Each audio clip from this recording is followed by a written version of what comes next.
Hola, ¿qué tal? Muy buenas tardes. ¿Me escuchan?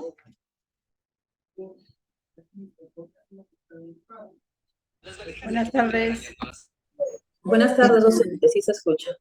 Hola, ¿qué tal? ¿Cómo están? Buenas tardes con todos. Bien, vamos a dar por iniciada esta sesión, nuevamente dándoles la bienvenida a todos ustedes el día de hoy.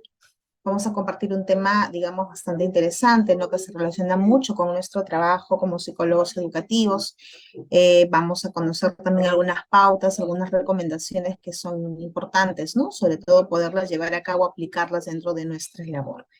Así que nuevamente bienvenidos todos y vamos a iniciar con esta sesión, ¿sí? Cualquier duda que tengan, pregunta, consulta o de repente puedan aportar también con algunas ideas. Ustedes saben que es importante, ¿no? Poder compartir experiencias porque somos psicólogos, entonces las experiencias son muy importantes porque ello también nos permite, ¿no? Poder aprender, poder mejorar en cuanto a lo que es nuestra labor e ir incorporando, ¿no? Alguna información adicional también que nos beneficie tanto a nivel profesional, ¿cierto? Y ofrecer un buen servicio finalmente, que eso es lo que todos queremos. Así que vamos a empezar. Voy a compartir pantalla. Ahí está. Listo. Bien. Ahí está. Listo.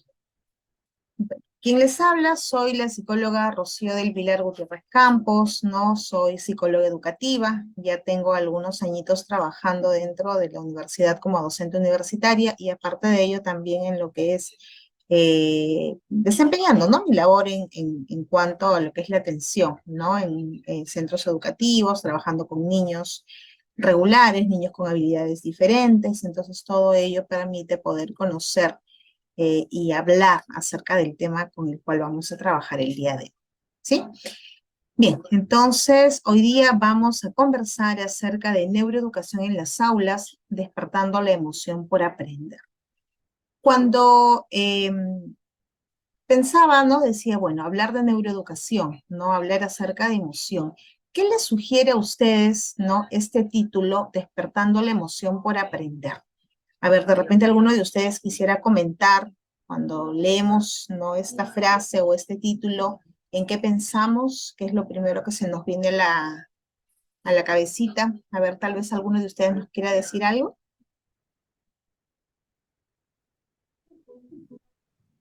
Doctora, en Hola. inteligencias múltiples, Ya. inteligencia emocional, Ujú. Muy bien, Tania, gracias. Inteligencias múltiples, inteligencia emocional, ¿ok?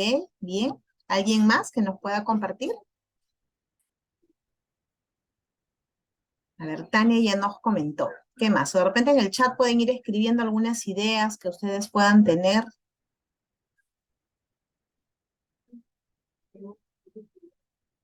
¿Mm? A ver, ¿no hay ideas? Bueno, y continuamos entonces. Bien, estamos, es importante, ¿no? Es importante participar, ¿no? Lo más interesante de todo es que esto sea, pues, algo interactivo, ¿no? Donde no solamente sea la presentadora o la ponente o la docente, ¿no? Quien habla, ¿no? Sino también poder escucharlos a ustedes. Bien, por acá Melissa dice motivación por descubrir, ok. Joel dice activación, ajá. Por acá Medali comenta, dice el proceso del aprendizaje, muy bien. Melissa, relacionado con el sistema nervioso. Ya está. Bien, entonces vamos teniendo múltiples ideas, ¿no? Acerca de lo que es neuroeducación y de lo que es emoción por aprender. Entonces hoy día vamos a compartir algunas ideas precisamente en relación a este tema, ¿no? Y sobre todo poder irnos así nutriditos, ¿no? Acerca de esta información y sobre todo pues algo que sea práctico y aplicable, ¿no? Para nuestras actividades. Bien, vamos a ver a continuación un videíto que a mí en lo particular me gusta mucho porque nos brinda mucha información, ¿no? Acerca del tema, ¿no? Y en relación también a muchos aspectos que tienen que ver, ¿no? Con el aprendizaje. Así que me gustaría que lo vean con mucha atención, listo, y después lo podamos compartir, ¿no? Podamos socializar algunas ideas adicionales. Ah, por acá Melissa dice, y lo que provoca cuando el cerebro se enfrenta a aprendizaje. Ok, muy bien, gracias. Listo. Bien, vamos a compartir. Ustedes me dirán, por favor, si se escucha. ¿Sí? ¿Escucha? ¿Sí? ¿Se puede escuchar? ¿Me confirman? Sí, Ok. Bien, muchas gracias. A ver, vamos a poner por aquí.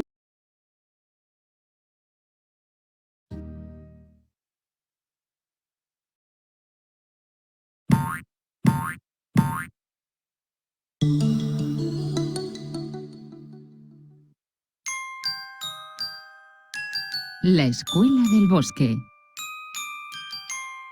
Érase una vez... Reunidos todos los animales en sesión plenaria, decidieron crear una escuela en el bosque. Se votó y se aprobó el proyecto por unanimidad. Y claro, ya sabéis, siempre hay alguien que pregunta. Nos referimos a la ardilla. ¿Y qué os enseñará? ¿Qué será lo más importante que aprendamos? Disquisiciones, revoloteo de papeles, toses... Por fin se oyó. Consideramos de vital importancia enseñar a volar. Es fácil adivinar que quien habló era el águila real. Al momento, tímidamente, se escucharon otras voces. Y a nadar, y a correr, y a saltar, y a excavar madrigueras. Claro, ya habréis adivinado que en la reunión había un pez, una liebre, un canguro, un topo. Se hizo un minucioso plan de trabajo. Se determinaron las fiestas y los puentes. Se eligió el claustro. Se fijaron los sueldos. Se distribuyeron los cargos y se estableció que todos los alumnos deberían cursar todas las asignaturas, pues todas eran muy importantes. La liebre consiguió la mejor nota corriendo. En cambio, lo de volar le llevó a un batacazo impresionante. Era voluntariosa, así que lo intentó de nuevo. Y de nuevo. Y así muchas veces, hasta fracturarse la cabeza. Imaginaos los sufrimientos del pez excavando, del hipopótamo volando, del rinoceronte trepando, del topo cantando y del avestruz buceando. La alegría del principio fue desapareciendo. Las bajas se multiplicaban y al final el loro habló expresando el sentir de casi todos. Vine sabiendo volar, casi no tengo tiempo para hacerlo. No he aprendido nada. Bueno, sí, he aprendido que no sé nadar, ni correr, ni saltar, ni excavar, ni... Al final del curso hubo una gran fiesta. Diplomas de honor, alumno eximio y una mención especial a la gallina caponata, que no sabía nadar, ni excavar, ni correr, ni saltar, ni siquiera volaba demasiado bien. Pero todo lo hacía regular e igual de mal. El claustro estaba contentísimo, todos habían pasado por todas las pruebas. Y aunque el 87% había fracasado en su intento de aprobar el curso, la cosa estaba clara. Y se debía a falta de estudio, escasa concentración, ausencia de motivación, irresponsabilidad, inmadurez, problemas afectivos y muchos y graves conflictos familiares. ¿Os suena de algo? Jamás se volvió a inscribir ni un solo alumno en la escuela, porque los tam-tam del bosque corrieron la voz de que solo enseñaban a que cada uno se diese cuenta de lo que no era capaz de hacer.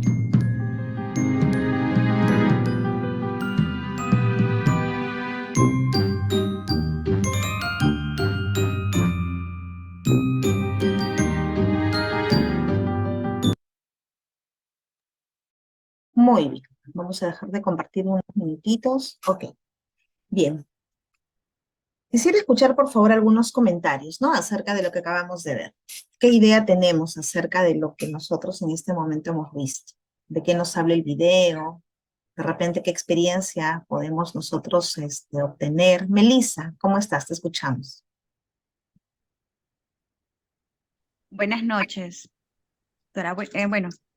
Uno de los puntos importantes que yo he tomado nota del video que hemos analizado es que en esta escuela de manera particular, pues no se consideraba las características individuales de cada uno de los animales, ¿no? Más bien había como que algo ya parametrado, ya unificado, eran los estudiantes quienes debían adaptarse ya a las pruebas que estaban parametradas y que eran las mismas para todas.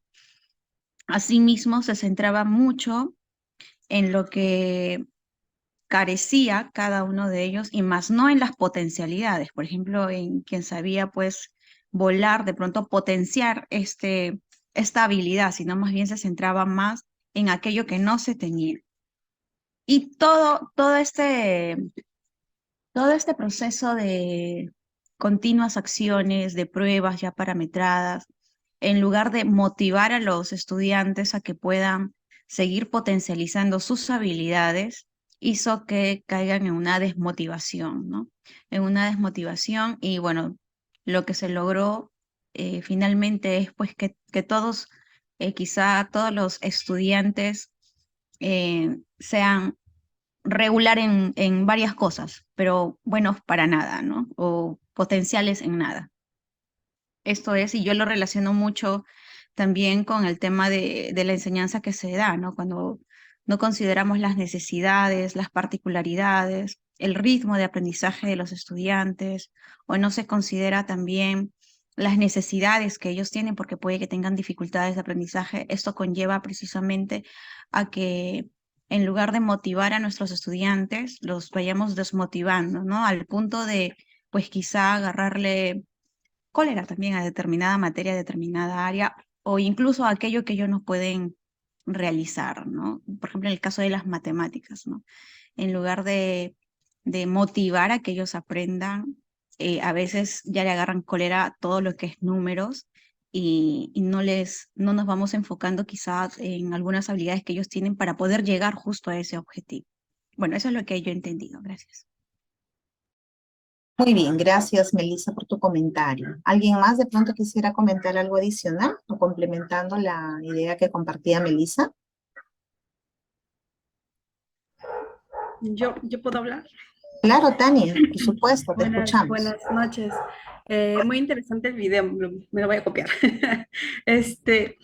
Un poco lo que compartía Melissa, pero me venía a mí a la mente la educación tradicional con la educación que hoy en día tratamos de innovar, ¿no? Y muchos, yo lo veo desde el colegio, yo trabajo en colegio también, y veo que todavía el 50% de maestros todavía se basa en la educación tradicional, el que si 2 por 2 es 4 y es el mismo proceso y no hay otro, ¿no? O si la flor es amarilla y la flor tiene que ser amarilla, no hay medias tintas, podría ser un pétalo rojo, un pétalo verde, pero no tiene que ser amarilla. Y luego eh, quizás no sé si decir el tiempo, el cansancio de no poder actualizarnos, el miedo a hacer diferente las cosas. Y cuando nos enfrentamos a lo que hoy decimos la educación inclusiva, con los estudiantes inclusivos en nuestras aulas, ¿no? Parece que ha sido nuestro peor castigo, porque no podemos. Yo veo a muchos maestros que no pueden, ¿no? Les pides un mínimo de trabajo y no, y es la ley del menor esfuerzo. Así que a mí me inspira mucho este video. Muy bien, muchísimas gracias Tania por compartir. Bueno, tú has comentado también situaciones que, al igual que Melissa, ¿no? Que son bastante frecuentes, ¿no? Sobre todo para quienes trabajamos en el sector educativo, estamos dentro de las aulas, trabajamos con docentes, trabajamos con estudiantes, observamos esta realidad que definitivamente nos preocupa, ¿no? Porque en el video se refleja claramente y se relaciona mucho, ¿no? Con lo que les ocurre a los estudiantes. Entonces, eso también significa que tenemos que pensar en soluciones, ¿no? Porque ahora las soluciones no solamente desde el aspecto de vista psicológico, ¿no?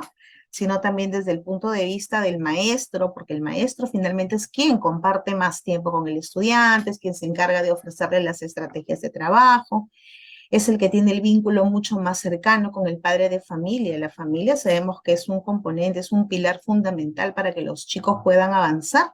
De lo contrario, vamos a encontrar en ellos muchas limitaciones, ¿no? Y por supuesto el componente individual, ¿no? Es decir, los estudiantes en sí, como ya lo mencionaban ustedes, ¿no? ¿Con qué vienen? ¿No? ¿Con qué carga? No solamente la carga afectiva, ¿no? Sino también un tema de conocimientos, un tema de experiencias, situaciones. Entonces, ¿cómo hacemos para que engranar todo eso dentro de un mismo salón donde tenemos 20, 30 chicos y que cada uno viene pues con su propia mochila, ¿no? Es complejo, no tanto para el docente, para nosotros como psicólogos, evidentemente también, y lógicamente pues hay todo un trabajo, ¿no? Todo un trabajo y bueno, no lo vamos a poder solucionar de la noche a la mañana porque es algo que ya es con lo que se viene, se convive básicamente, ¿no? Dentro de las instituciones educativas, pero sí podemos ir aportando, ¿no? Por lo menos de a poquitos para que la situación mejore. Muy bien, gracias. Gracias, chicas, por compartir. Vamos a proyectar nuevamente. Bien. Entonces, y ahí vienen las preguntas, ¿no? ¿Qué cosa será aprender? ¿Qué será aprender? A ver, ¿qué será aprender? ¿Qué me pueden decir? En base al video, en base a lo que nosotros conocemos, ¿qué significa aprender? A ver, ¿qué me comentan? Si no lo dicen oralmente, de repente sí lo pueden escribir en el chat, ¿no? A ver, Lilian, ¿quieres participar, Lilian?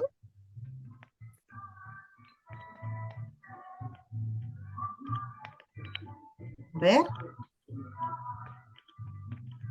Lilian nos está poniendo la musiquita. Ya. ¿Qué será aprender? A ver, ¿qué me pueden decir? A ver, acá hay otras preguntas. ¿Qué dicen? ¿No? Los niños aprenden mucho, comenta Lilian, gracias. Si ve los dibujos, es muy bueno para su aprendizaje. Ya. Descubrir, muy bien, Tania, gracias. Listo. ¿Alguna vez hemos escuchado hablar acerca del término educación? Sí, no te preocupes, Lilian. Listo, neuroeducación, ¿hemos escuchado hablar alguna vez?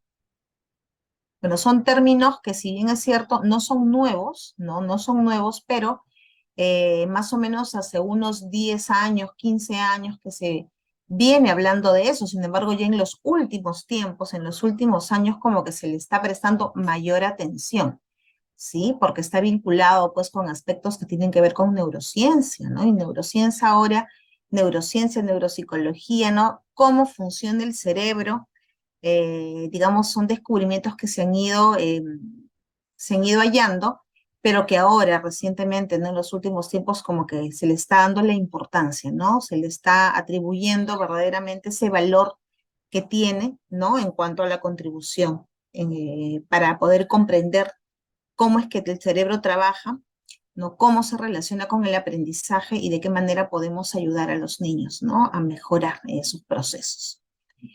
Muy bien, por acá dice, sí. A ver, Medali comenta, aprender a adquirir conocimientos, habilidades, valores a través del estudio, la experiencia, la enseñanza. Muy bien, es un proceso mediante el cual se van adquiriendo conocimientos y habilidades, comenta Melissa. Muy bien, correcto. Ya está. ¿Creen ustedes que habrá alguna relación entre las emociones y el aprendizaje académico? ¿O serán dos constructos, dos situaciones, dos variables psicológicas o dos aspectos, digámoslo así, que están divorciados? ¿Habrá relación? ¿No habrá relación? A ver, ¿qué me comentan según su experiencia? Totalmente, dice Tani. Sí lo hay. Dice su compañera, no leo bien. Bueno, ok. Sí hay relación. Muy bien. Listo. ¿Habrán algunas estrategias que el docente podrá aplicar en su trabajo, ¿no? Que garantice de alguna forma el éxito en su labor? Bueno, ¿no? Sí. Si decimos sí a todo lo anterior, claro que es posible que el profesor pueda contar, ¿no? con algunas estrategias diferentes, tal vez innovadoras, que le permita hacer una mejor labor dentro de las aulas, ¿sí? Muy bien, gracias, Tania. Listo. Muy bien, entonces, ¿qué será aprender? Nos vamos partiendo desde esta idea. ¿Qué es aprender? Aprender es un proceso que ya viene programado, dice, genéticamente en el cerebro de todos los organismos. Es la base de la supervivencia del individuo y de la especie, como lo puede ser comer, beber, etc. Normalmente, o por lo general, nosotros hemos relacionado el término aprendizaje con la adquisición de conocimientos, pero más que todo lo orientamos hacia el hecho de hablar de conocimientos de tipo académico, ¿no? O sea, ir al colegio, por ejemplo, ¿no? Escuchar la clase, memorizar esa información, consolidarla, que sea significativa y después llevarla a cabo o aplicarla, ¿no? En una situación cotidiana. Sin embargo, el aprendizaje no solamente se rige a la parte académica, ¿no? El aprendizaje tiene que ver, pues, con el hecho de poder ir ganando experiencia, ¿no? Ir almacenando experiencia de todos los sentidos, ¿no? O en todos los sentidos, porque ayuda a que la persona se adapte a los cambios y a las nuevas situaciones. Por ejemplo, durante el tiempo de pandemia tuvimos que aprender, ¿no? Y tuvimos que adaptarnos a diferentes cambios, ¿no? Situaciones que definitivamente ni siquiera las habíamos imaginado. Nunca habíamos pensado en una educación virtual, ¿no? Porque siempre era presencial. La virtualidad era algo visto como que de repente poco productivo o quizá desconocíamos acerca del tema, ¿no? Pero una vez que ya estábamos dentro de la situación misma de la pandemia y la única alternativa de poder incluso comunicarnos, socializar, entablar relación, ¿no? Con tus seres queridos, celebrar un cumpleaños a través de estos medios, ¿no? Tuvimos que hacerlo porque era la única forma que nos permitía poder seguir adelante, ¿no? Entonces tuvimos que aprender, ¿no? Y el aprendizaje allí en relación a que a la capacidad de la persona para poder adaptarse a situaciones nuevas, ¿no? Aprender a ser flexible, incluso cognitivamente hablando, cambiar nuestras rutinas, dejar de lado muchas cosas frente a las cuales estábamos acostumbrados para poder dar pase, ¿no? A otras situaciones completamente nuevas, diferentes, que podían significar para nosotros un reto, ¿no? Entonces, el aprendizaje también está en función a ello y por eso es que se considera que es la base de la supervivencia del individuo.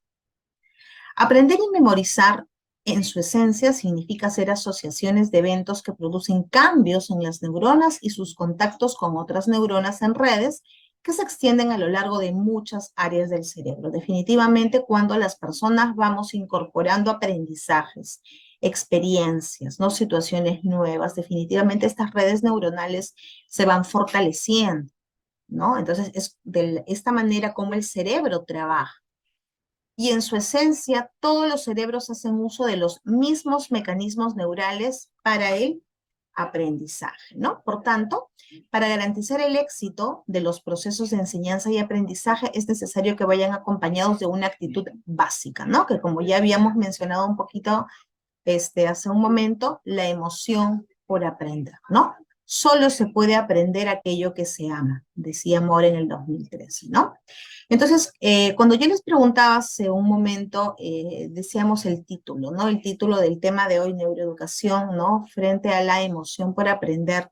Definitivamente, cuando existe este componente afectivo, ¿no? En relación a la emoción, definitivamente la persona, el estudiante, el niño, ¿no? Va a prestar más atención, va a estar más motivado, va a estar con más deseo y con más ganas de querer aprender aquello que se le va a enseñar, ¿no? Hablando de lo académico.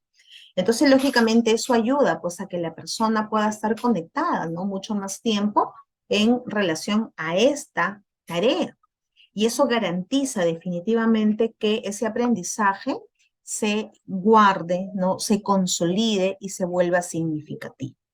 Entonces, la emoción para aprender es fundamental. Un cerebro necesita emocionarse para poder aprender, ¿no? Y esto en relación también a lo que seguramente muchos de ustedes, ¿no? Que son psicólogos educativos, de repente tenemos docentes también que pueden estar aquí conectados el día de hoy, si observamos una clase, por ejemplo, donde la docente es creativa, innovadora, de repente utiliza estímulos que llaman la atención de sus estudiantes, pues lógicamente eso garantiza el aprendizaje, ¿no? A diferencia de repente de aquellos docentes que sus estrategias son las mismas desde hace mucho tiempo, no varían, ¿no? Entonces, lejos de motivar, ¿no? Como en el caso del video, por ejemplo, que veíamos, ¿no? Y Melissa claramente lo comentaba, ¿no? Todo se parte desde una misma idea, ¿no? Todo está parametrado y es la educación que vivimos ahora, ¿no? Ya en los últimos años y de pronto con el tema de la pandemia ha ido cambiando y se han ido introduciendo algunas formas diferentes de trabajo, ¿no? Por ejemplo, ahora que es lo que se ve muchísimo, lo que es el trabajo colaborativo.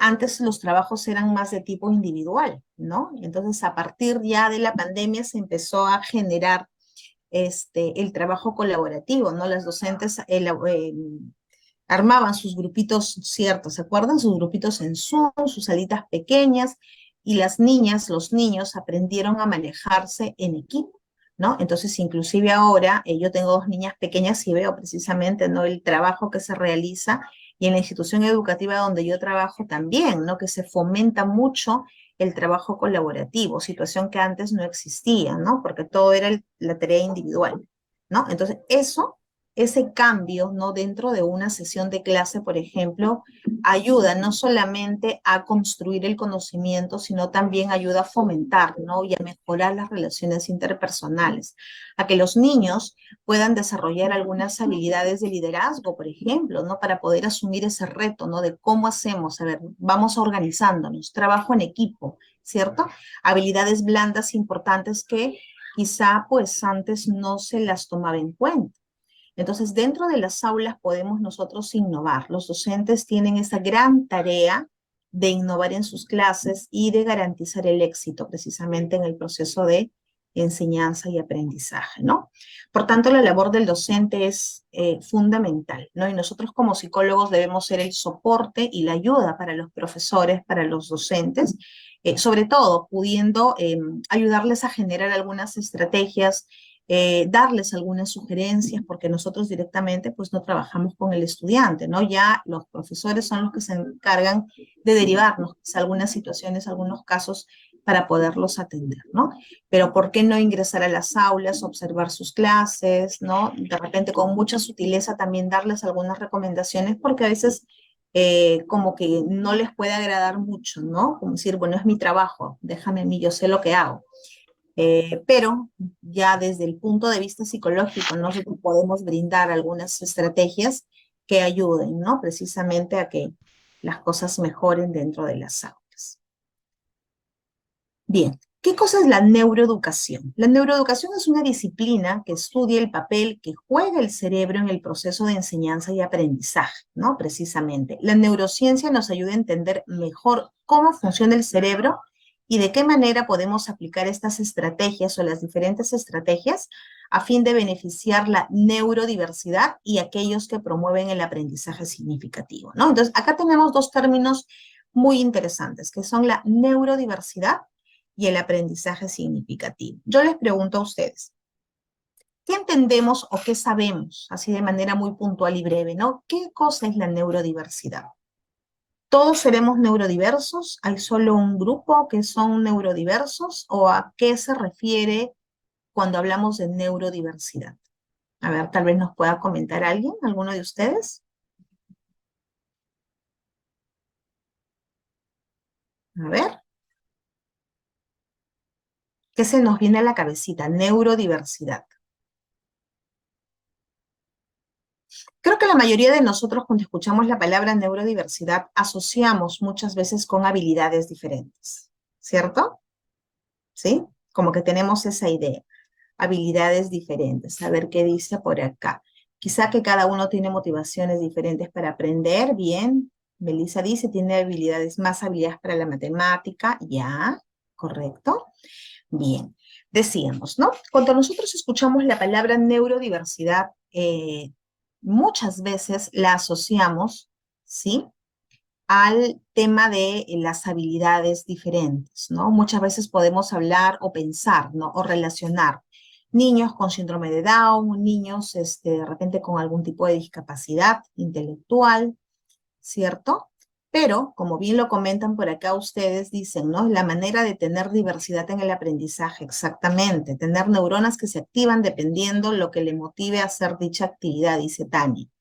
Melissa, lo entiendo como el funcionamiento diverso del cerebro, ajá, al ser expuesto a estímulos, exactamente. Entonces, en realidad todos somos neurodiversos. Cuando vamos o ingresamos a un salón y tenemos 20, 25, 30 niños, ustedes imagínense, ¿no? Cada cabecita, cada cerebrito tiene una forma diferente de aprender.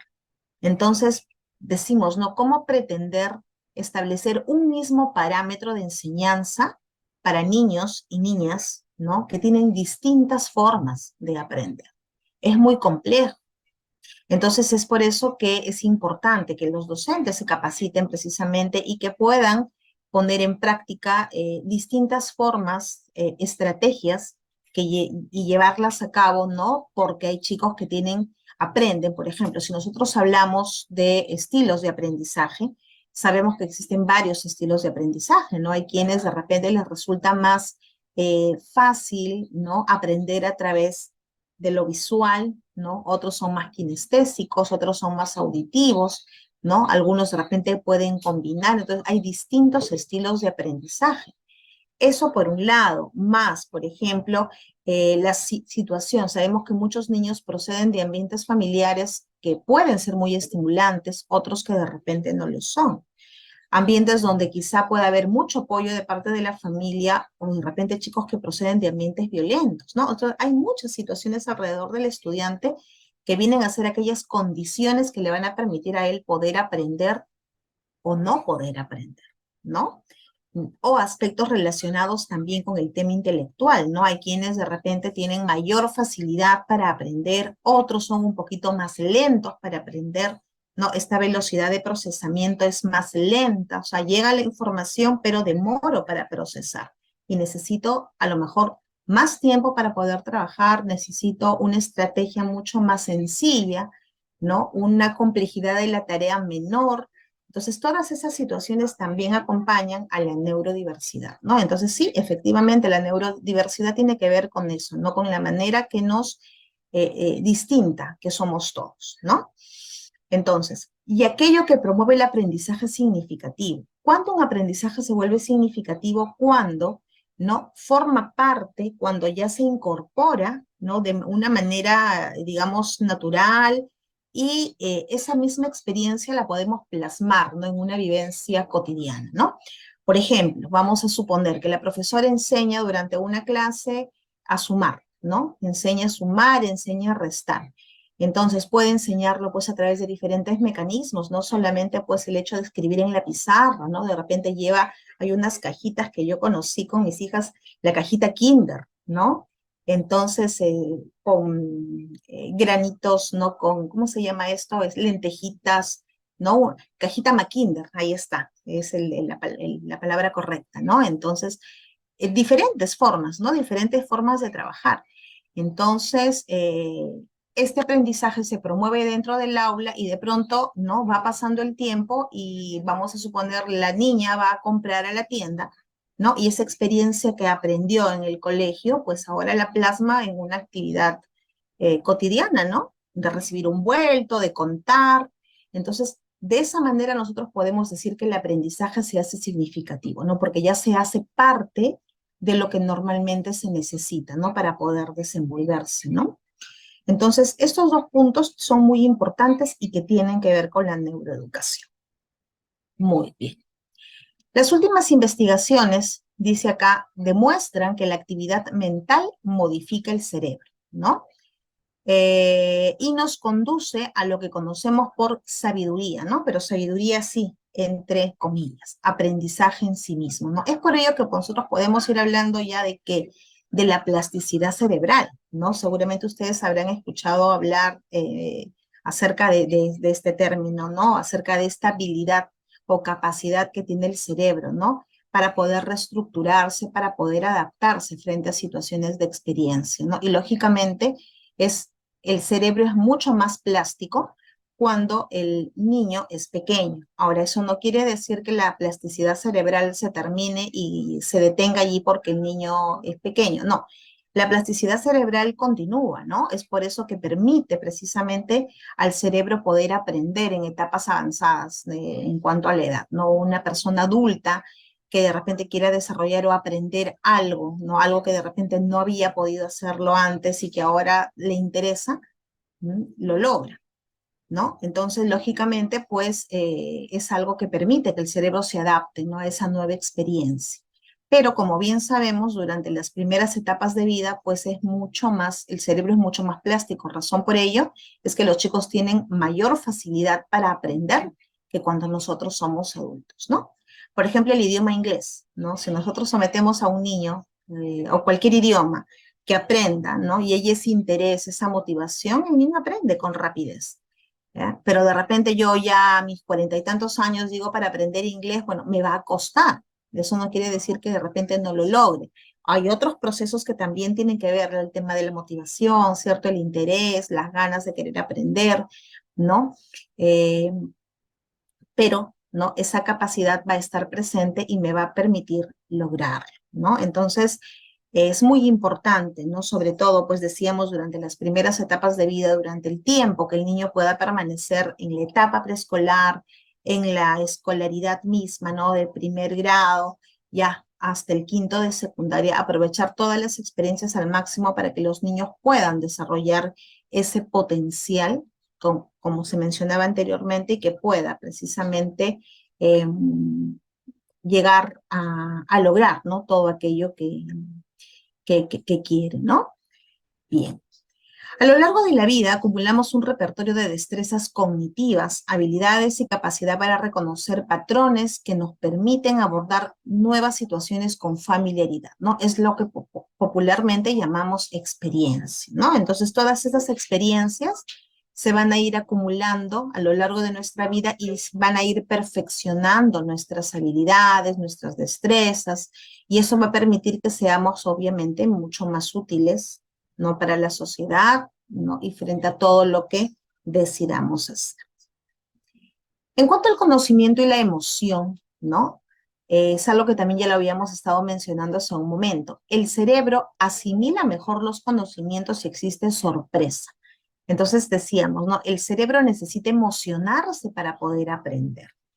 Razón por ello que mencionamos lo importante, ¿no? Que es que las clases que se programen, pues sean clases divertidas, ¿no? Lúdicas en ciertos momentos, placenteras para los chicos, ¿no? Esto va a despertar el interés y la motivación, que también son elementos fundamentales para que los aprendizajes se consoliden.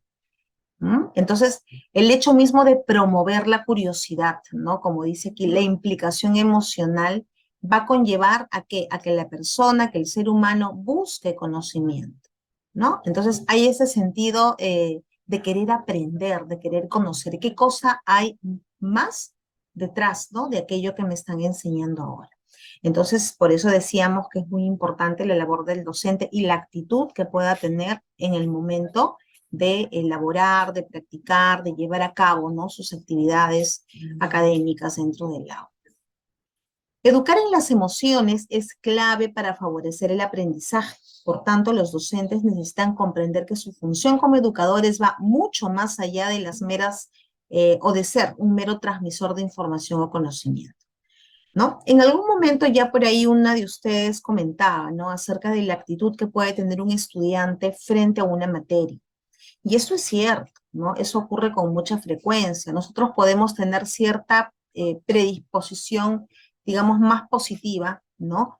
Cuando nos enfrentamos, pues, a una situación de aprendizaje que nos agrada, ¿no? Yo recuerdo con mucho cariño, por ejemplo, a una profesora que yo tenía hace muchísimos años en la secundaria, que era mi profesora de Historia Universal. En ese tiempo llevábamos el curso de Historia Universal, ahora ya no, ahora los chicos llevan el área de personal, persona y familia en secundaria, ¿no? Y en primaria personal social, entonces ha cambiado mucho ya la denominación, ahora es por áreas, ¿no? Pero recuerdo mucho, pues, y las clases eran así súper largas, ¿no? Pero la manera como ella tenía de contarnos la historia, las imágenes que llevaba, y en ese tiempo pues no había internet ni todo lo que nosotros ahora conocemos, pero cautivaba en su clase, ¿no? Nos enamoraba con su clase. Tan es así que hasta ahora la tenemos ya en el grupo del colegio, seguimos en contacto con ella, ¿no? Ella está lejos, nos escribe, entonces la recordamos con mucho cariño por su forma y su carisma que tenía al momento de estudiar.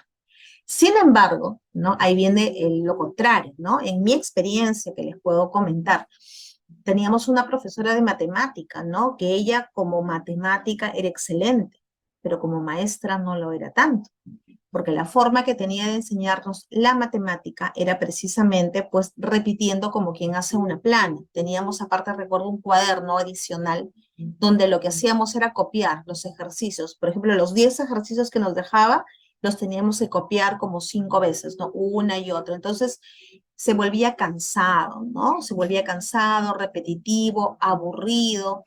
Y es más, no solamente era eso, ¿no? Sino también la actitud de la maestra durante la clase. Era demasiado estricta, demasiado recta, le teníamos miedo. Entonces, eso hacía que el curso de matemática, pues, como que la gran mayoría le tenía rechazo, ¿no? Y eso de alguna forma condicionó, ¿no? Yo recuerdo en mi persona, ¿no? Cuando llegué a la universidad decía, no, uy, no, psicología, ojalá que no tenga matemática, ¿no? Pero mentira, sabemos que psicología sí lleva matemática, estadística, necesitamos conocer. Entonces, ninguna carrera, pues, está desligada de la matemática, todas las carreras, ¿no? En mayor o menor grado, pero todas las carreras tienen.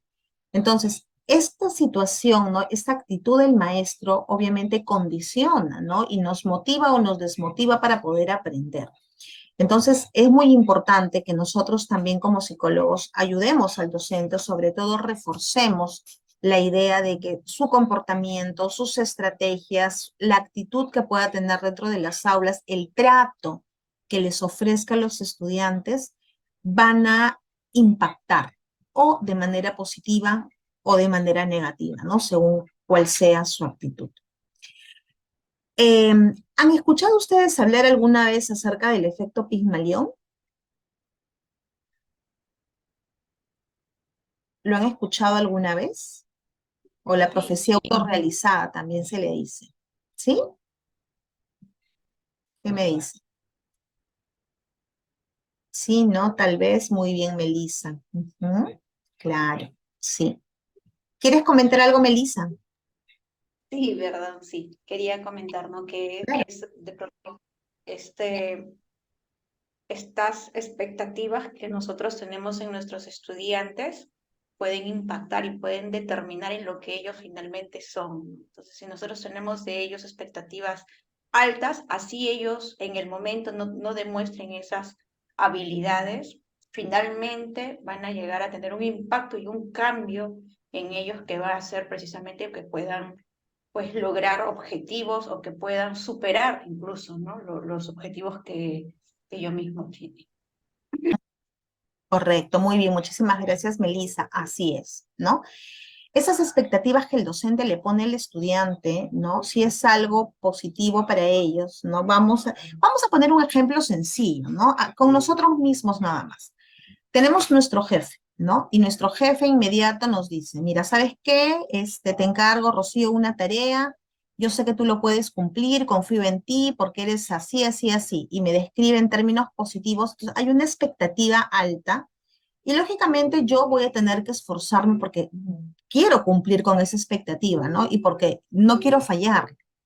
Entonces, lógicamente me voy a esforzar y como dice Melissa, no voy a tratar de cumplir y es más, de repente sobrepaso las expectativas, ¿no? Diferente sería de repente si es que la expectativa es menor, ¿no? Y me dice, bueno, pues a ver, esto quiero que hagas, pero bueno, yo sé que has fallado, ¿no? Pero bueno, vamos a ver pues cómo te sale, ¿no? Entonces, con esa actitud de, bueno, pues a ver cómo te sale, yo creo que el esfuerzo que podría hacer sería mínimo, ¿no? O simplemente no me importaría porque no se espera nada de mí. Entonces, lo mismo ocurre en las aulas, ¿no? Si el profesor tiene una actitud positiva hacia el estudiante, ¿no? Le da la oportunidad. Yo recuerdo mucho, miren, hace tantos años una experiencia en un jovencito de secundaria que no era buen alumno, pero era muy hábil, ¿no? Pero sin embargo su comportamiento no era el más adecuado y siempre ocurría algunos incidentes con él, se comportaba mal, molestaba a los compañeros, era un jovencito de secundaria. Entonces se dio una situación iba a haber un concurso, ¿no? Un concurso interescolar.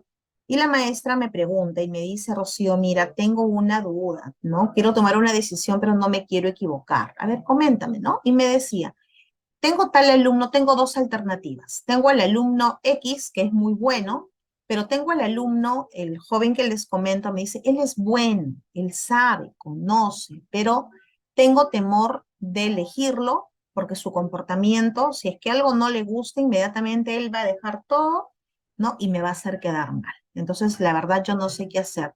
Mejor, pues ella decía, ¿no? Elijo al más seguro, ¿no? Eh, pero ahí venía un poco el tema, ¿no? Acerca de darle la oportunidad a este chico, ¿no? Para que demuestre, sobre todo, pues, y para que él se demuestre a sí mismo, ¿no? Que las cosas, o que no era tan malo como se pensaba, ¿no? Entonces, finalmente conversamos con la maestra, ¿no? Traté de decirle, mira, yo creo que si es que tú le das la oportunidad, va a ser para él algo muy valioso, ¿no? Que de tu parte, tú como su profesora, le otorgues esa tarea, ¿no? Y yo creo que eso lo va a ayudar a cambiar su actitud aquí en el colegio. Inténtalo, ¿no? Inténtalo, bueno, pues es un riesgo.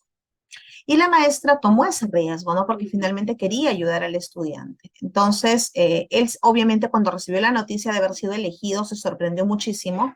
Pensó pues que tal vez la maestra se estaba burlando de él, ¿no? Entonces, al principio como que no quería, pero después lo pensó bien, ¿no? Y aceptó. No se imaginan, se preparó, se iba a veces de la peor manera vestido con el uniforme, pero en ese momento se esmeró, se fue muy bien arreglado. Entonces, hubo una actitud completamente diferente porque la maestra le otorgó esa oportunidad que le habían negado durante mucho tiempo, no precisamente por la actitud que él tenía. Esto ayudó muchísimo a que el comportamiento de este chico mejore posteriormente, ¿no? Y obviamente su rendimiento académico también mejoró notablemente, ¿no? Entonces, este tipo de situaciones que muchas veces pueden pasar desapercibidas o no son consideradas, son vitales para que un estudiante pueda sentirse capaz, ¿no? Pueda sentirse competente y lógicamente la labor del docente es clave. Es clave para que ellos puedan forjar, ¿no? Esa idea, ese autoconcepto académico que necesitan desarrollar, ¿no? Para poder sentirse mucho más motivados y con deseos de poder aprender, ¿sí? Muy bien, a ver, vamos leyendo por acá algunos comentarios, que la actitud también se hace visible cuando los docentes se predisponen hacia una aula determinada, exactamente, ¿no? Ajá, así es, Tania. Esas famosas etiquetas, ¿no? Esas famosas etiquetas. Yo recuerdo entraba en los salones a conocer a los chicos, a saludar a las maestras, y bueno, y las maestras en algún momento, ¿no? Me comentaban así, delante de los mismos estudiantes, mira, el de allá, y lo señalaban todavía. Eso es terrible, ¿no? Y los chicos se quedaban, ¿no? Entonces yo prefería irme o no llegar o hablar con la maestra después y decirle que no era correcto, ¿no? Lo que hacían en ese momento de etiquetar a las personas. Entonces los chicos se comportan según cómo los ven, ¿no? Entonces en ese sentido hay que tener bastante cuidado y hacer énfasis en ello para que los profesores pues puedan ir cambiando su actitud, ¿no? Bien, por ello hay la necesidad de fomentar la ilusión, ¿no? Y las ganas de ir al colegio de los alumnos a los que hay que proponerles retos, aventuras de aprendizaje y que resulten completamente nuevos para ellos, ¿no? Los famosos desafíos. Entonces, es por eso que es importante, ¿no? Que la emoción esté presente al momento de generar aprendizaje, ¿sí? Eso conlleva a que el aprendizaje sea mucho más significativo, ¿no? Para ellos. ¿Qué son las emociones? Bueno, las emociones vienen a ser un conjunto de un sistema de señales que nos dan la información que necesitamos en un momento determinado para organizar nuestra conducta y orientar nuestras acciones. Es decir, nos van a ayudar a prepararnos para responder a diferentes situaciones. Entonces, las emociones van a estar presentes, ¿no? Y las emociones cumplen un rol adaptativo, ¿no? Al hablar de inteligencia emocional, precisamente, las emociones están dentro de, ¿no? Y la inteligencia emocional va a permitir precisamente de que la persona, en este caso el estudiante, pueda responder de una manera adecuada frente a una situación de presión, ¿sí? Gestionando adecuadamente sus emociones frente o respecto a estas situaciones, ¿no? Asimismo, también es la capacidad que tenemos para tratarnos bien y tratar bien a los demás, porque sabemos que la inteligencia emocional va de la mano, por ejemplo, con la empatía, con las relaciones interpersonales, ¿cierto? Con el manejo de la atención, ¿no? Todo esto dentro del modelo multidimensional de Baron, ¿no? Para quienes conocemos un poquito a Baron, ¿no? Con su famosa prueba de inteligencia emocional, nos hace mención de ello, ¿no? Bien, entonces las emociones, ¿no? Las emociones básicas, alegría, miedo, enojo, tristeza, ¿no? Las emociones como la alegría y el enojo van hacia afuera, ¿no? Mientras que el miedo y la tristeza van hacia adentro. Y como decíamos, ¿no? Las emociones nos permiten poder conocer o dar a conocer nuestra realidad interna, ¿no? Es decir, cómo nos sentimos por dentro. Y decíamos, ¿no? Que las emociones cumplen un papel adaptativo, ¿no? Un rol adaptativo. Muchas veces nosotros dividimos las emociones, ¿no? Entre emociones positivas y emociones negativas. ¿Será cierto? ¿Habrá emociones positivas y negativas? ¿Qué dicen ustedes? ¿O cuáles serán las emociones positivas y cuáles serán las emociones negativas? A ver, ¿qué conocen? ¿Qué saben?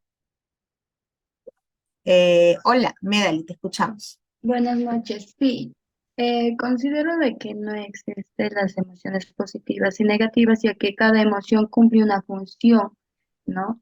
Una función con respecto al estímulo que está sintiendo en ese momento en la persona, ¿no? El ser humano. Muy bien, gracias, Medali. Efectivamente, cada emoción cumple una función, ¿no? Por eso hablábamos de que tienen un rol, ¿no? O una tarea, una función adaptativa. Tania comenta, las emociones son emociones. Lo que hay que ver es la conducta que me produce dicha emoción. Así es, ¿no? Miren, si nosotros, por ejemplo, hablamos de la alegría, decimos, ¿no? Ah, ya, la alegría es una emoción positiva, ¿no? Podemos pensar, generalmente, la gran mayoría decimos eso o pensamos eso, ¿no? Pero ¿qué pasa con esa emoción cuando no la manejamos bien, ¿no? Esa emoción puede llegar al extremo, ¿no? De la alegría, ¿cuál es la euforia? Y estar en un estado eufórico nos puede conllevar a tomar incluso decisiones poco adecuadas, ¿no? Porque estamos fuera de sí. Entonces, las emociones cuando no las gestionamos adecuadamente, cuando van a los extremos, porque lo ideal es mantenerse pues dentro de un espacio equilibrado, ¿no? Donde permitamos o ayudemos a nuestras emociones a convivir de una manera armoniosa, porque son parte de nosotros, las emociones siempre van a estar con nosotros, ¿no? O cuando, por ejemplo, pensamos en el miedo, decimos, no, el miedo es una emoción negativa. Sin embargo, el miedo, ¿cuál es el papel del miedo? Si no tuviéramos miedo, las personas nos arriesgaríamos, ¿cierto? Como que no mediríamos las consecuencias de nuestras acciones y eso puede ocasionarnos un daño. Por ejemplo, un niño que está aprendiendo a caminar, generalmente, ¿qué es lo que busca, no? Para quienes tienen niños pequeños de repente o han visto, o el primito, el hermanito, eh, ¿qué hace el niño pequeño cuando está gateando, no? Y es el temor, el terror de los papás. ¿Mm? ¿Qué hace cuando gatea? ¿Qué busca? La supervivencia, dice Tania, claro. Bueno, para quienes son mamás seguramente les ha pasado, ¿no? Que cuando el niño está gateando, está empezando a caminar, lo primero que hace es buscar el peligro, ¿no? Pero el peligro no porque lo haga adrede, ¿no? Simplemente porque está explorando, está conociendo y no sabe, no conoce, está aprendiendo a través de sus sentidos. Entonces, ¿qué sucede, no? Búscale estos enchufes para ir a meter los deditos, ¿no? Les llama la atención esos huequitos en la pared. ¿Mm? Entonces, ¿qué sucede? Hasta que de repente no le ocurra algo o no lo asocie con algo peligroso o doloroso, el niño va a seguir insistiendo.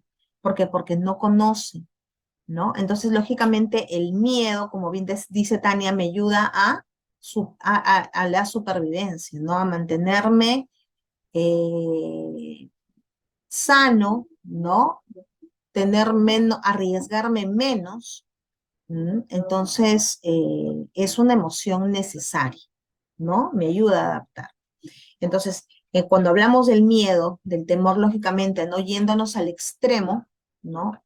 Y permitiendo precisamente que el miedo se apropie, ¿no? De nosotros y no nos deje desenvolvernos, ¿no? De una manera adecuada, pues ahí es donde viene el problema, ¿no?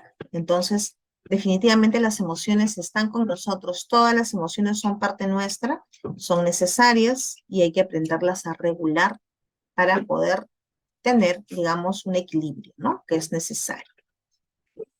Bien, entonces, cuando hablamos de neurociencia, ¿no? La neurociencia precisamente nos va mostrando o nos va compartiendo información, ¿no? Ya por ahí decían en algún momento, se mencionaba al inicio, ¿no? Cómo funciona el cerebro. Definitivamente, al momento de experimentar diferentes situaciones, el cerebro responde, ¿no? Las neuronas están haciendo sinapsis en red. Entonces, el cerebro genera precisamente, ¿no? Unas sustancias llamadas neurotransmisores, ¿no? En este caso vamos a hablar acerca de la serotonina, ¿no? La serotonina es aquella que se encarga de ayudar al organismo a experimentar tranquilidad y bienestar. Es decir, cuando estamos frente a una situación que nos genera una emoción positiva, ¿no? Nos mantiene contentos, alegres, nos llama la atención. Vamos a suponer una clase donde la maestra de repente lleva una sorpresa, lee un cuento, ¿no? El niño está motivado, ese cerebrito está generando serotonina a 1000, ¿no? Y esa sensación de bienestar precisamente ayuda también a que el niño pueda aprender. Está contento, de repente baila, canta. Entonces, es muy importante, ¿no? Los estudios revelan que la baja producción de esta sustancia genera la aparición de la ira y el mal humor, ¿no? Es por ello que debemos aprender a practicar de manera más constante las conductas S, ¿no? Sencillez, serenidad, sonrisa, ¿no? Que a su vez generan actitudes A, amor, acercamiento, ánimo, amistad, aprecio, ¿no? Ya está. Bien. Entonces, acá hay una frasecita que a mí me gusta mucho, ¿no? Yo soy la fuente, dice, no puedo cambiar el mundo, pero sí puedo cambiar mi mundo, ¿no? Y eso se refiere a nuestro mundo interno, nuestro mundo interno. La actitud definitivamente va a depender mucho de nosotros. Si bien el contexto, ¿no? De alguna manera va a condicionar mi respuesta, pero la mirada que yo le dé a esa situación, ¿no? Va a determinar, ¿no? El tipo de comportamiento de respuesta que yo voy a poner en práctica. Entonces, si yo ya sé, ya conozco, ¿no? Que mi cerebro al segregar serotonina me va a ayudar a poder experimentar esa sensación de placer y bienestar, entonces, ¿por qué no ayudar a que nuestro cerebro, ¿no? Segregue esa serotonina necesaria para poder estar, ¿no? Quizá de mejor humor. Otro neurotransmisor también que aparece aquí es el llamado o el famoso cortisol, ¿no? O la hormona del estrés, dice. Hace que la salud física y mental de una persona se vea deteriorada. Los estudios afirman que esta sustancia acelera el envejecimiento. Entonces, cuando experimentamos de pronto situaciones que nos generan emociones negativas, ¿no? Y empezamos a sentir de repente mucha ira, mucho enojo, ¿no? Eso libera el estrés, el cortisol. Lógicamente esto va a condicionar o me va a llevar a un estado de desequilibrio, de inestabilidad, ¿cierto? Que va a impactar definitivamente en mis actividades, ¿sí? En mis aprendizajes, de pronto académicos, en mi trabajo, ¿no? Dependiendo del tipo de actividades que yo desarrollo. Es por ello que debemos aprender a disminuir, acá es disminuir, la emisión de las conductas R. ¿Qué tipo de conductas, no? Rabia, resentimiento, rencor, ¿no? Que a su vez generan actitudes de depresión, desánimo, distanciamiento, decepción, desolación, ¿no? Entonces, Si hablamos nosotros de un estudiante que experimenta todas esas situaciones, un docente de pronto que tenga una actitud negativa, ¿no? Que frente a sus clases sea pues de repente, no sé, el día más difícil, ¿no? Ya llega lunes, va con una actitud negativa al colegio, a su institución, de muy mala gana, entonces eso también va a condicionar, ¿cierto? Lógicamente su comportamiento y es lo que va a transmitir a sus estudiantes. Entonces es muy importante, ¿no? Ayudar a que nuestro cerebro segregue las sustancias necesarias y más adecuadas y que garantice precisamente, ¿no? En nosotros la aparición de una actitud mucho más positiva, ¿no? Muy bien. Cuando hablamos nosotros de personas emocionalmente inteligentes, ¿no? ¿Qué tipo de características presentan? Cuentan con una buena autoestima, son personas positivas, saben dar y recibir, cuentan con un buen nivel de empatía, reconocen y expresan sus propios sentimientos, gestionan adecuadamente sus emociones. Entonces, dentro de las aulas que venimos conversando nosotros acerca de neuroeducación, ¿no? Es importante promover el desarrollo precisamente de estas actitudes, ¿no? De estos comportamientos. La inteligencia emocional está presente en todos lados. Si nosotros ahora le damos la importancia, ¿no? Se hace hincapié en lo necesario precisamente de ayudar a promover, ¿no? Este tipo de, decíamos, de sustancias a nivel neuronal y que lo podemos hacer, ¿cierto? Porque lógicamente la actitud que le vamos a poner a las cosas, ¿no? La mirada que le vamos a poner a las cosas, a las situaciones distintas que se nos presenten, nos van a ayudar, ¿no? A que se segreguen esas sustancias necesarias que el cerebro requiere, ¿no? Para poder estar o sentir ese bienestar o de repente el estrés, ¿no? Que es tan propio de estos últimos tiempos, ¿no? Vivimos demasiado agitados, de repente con demasiadas cosas por hacer, y eso no nos ayuda, ¿no? Al contrario, nos perjudica. Bien. Hasta aquí. ¿Hay alguna pregunta de pronto? ¿Hay alguna pregunta, algún comentario? ¿Cómo podemos ir asociando, ¿no? Esta información de repente con nuestra labor como psicólogos educativos, ¿no? Dentro de las aulas. A ver, de repente alguien que nos pueda comentar, por favor. A ver, voy a dejar de compartir un ratito. De repente hay algunas ideas de parte suya que quieran compartir o alguna experiencia, algún comentario. A ver. ¿Están ahí? ¿No están ahí? Bueno, yo veo a Tania. Tania muy gentilmente tiene su cámara encendida. Bien. ¿No hay comentarios? ¿Nada?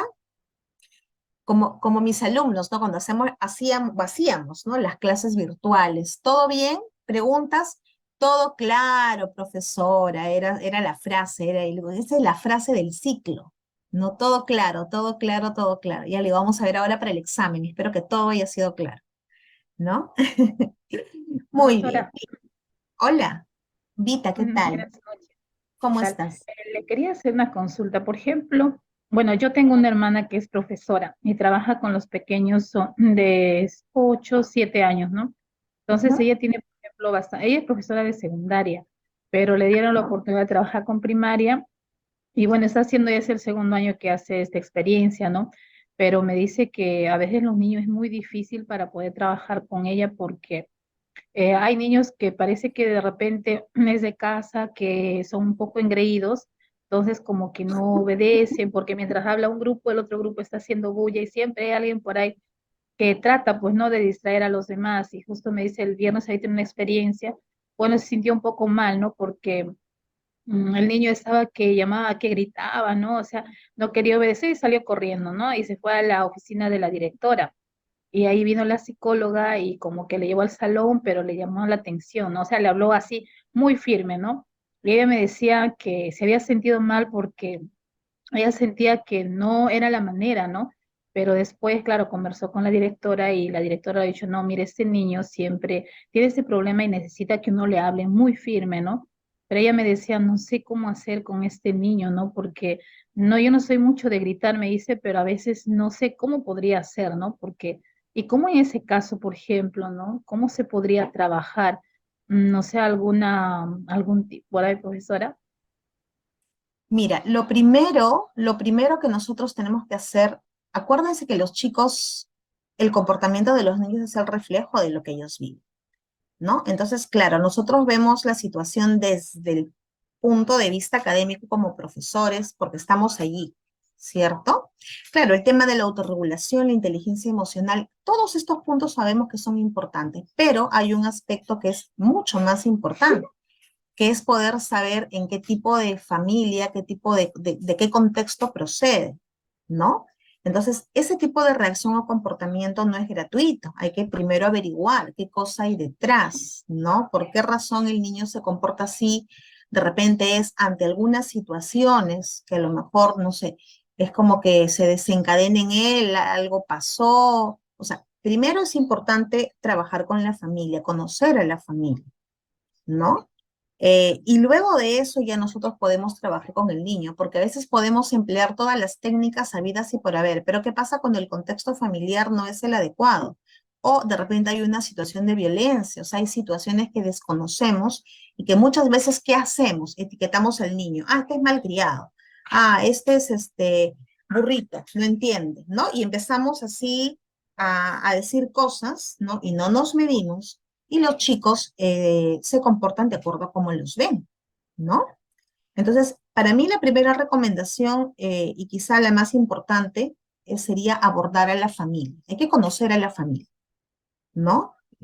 Cómo vive el niño, ¿no? De qué, porque eso es fundamental, es vital, ¿no? Yo les cuento una experiencia, miren, así un poquito similar a lo que tú comentas, Vita. Tenía un alumno que venía de un ambiente muy violento, era un niño que lo habían expulsado, imagínense, en tercer grado lo habían expulsado. Entonces uno que se va a imaginar un niño de 8 años expulsado de un colegio, y era por conducta, ¿no? Uno dice un niño de 8 años, pues no, decimos eso, bueno, en secundaria puede ser, pero un niñito de primaria no se lo espera. Pero era un niño que tenía un comportamiento muy violento, era un niño que pegaba, mordía, hacía muchas cosas. Entonces, nunca permanecía todo un año en un colegio.